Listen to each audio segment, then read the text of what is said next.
got to find it here. When you're big like I used to be, being big becomes a big part of your life. I wanted to learn to play basketball, run, backpack. I wanted to be an athlete. I wanted to travel, but in so many ways, I was too embarrassed to do the things I wanted. Prime example, traveling, flying. My dad, he hates flying, hasn't flown in decades, and probably will never leave this continent again. Fear holds him back. Me, on the other hand, I love to travel. I yearn for adventure. I always have. But it used to be a lot harder for me. At my biggest, I weighed over 400 pounds. That's fat, like super fat. Like one step away from being extracted from your house with a crane on a daytime talk show fat. So although I loved to travel, flying was pretty stressful during those years. Come on, I know even you skinny folks know what I'm talking about, right? If there's an empty seat next to you and a guy the size of your refrigerator comes walking down the aisle of the plane, what's your first thought? Please don't be sitting next to me. I could see it in their eyes. People literally had a look of pure terror as I walked down the aisle. Luckily, when I was married, my wife and I always had seats next to each other. She was 5'2" and 115 pounds, so I could always spill over onto the seat next to her. Flying got even scarier once I was divorced. The gate attendants were always surprised when I would ask for the window seat. They would ask, are you sure?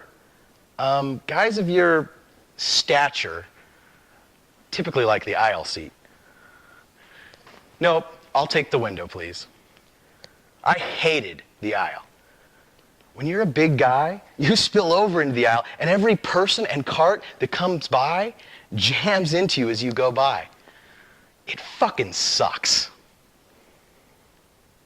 You see, there's just a little bit of space between the window seat and the window, just enough that I would jam myself into that space, put my head on the wall, and fall asleep so that I didn't have to face anybody else the rest of the flight.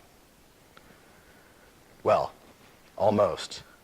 You see, the worst part of this whole experience was that plane seatbelts were never long enough. I remember how embarrassing it was the first time that I realized this. After trying my hardest to suck in enough air to make that seatbelt fit, I finally asked the stewardess, gotta be PC, the flight attendant, if there was anything they could do. It was the same on each and every flight that I went on. No matter how quietly and discreetly I requested a seatbelt extension,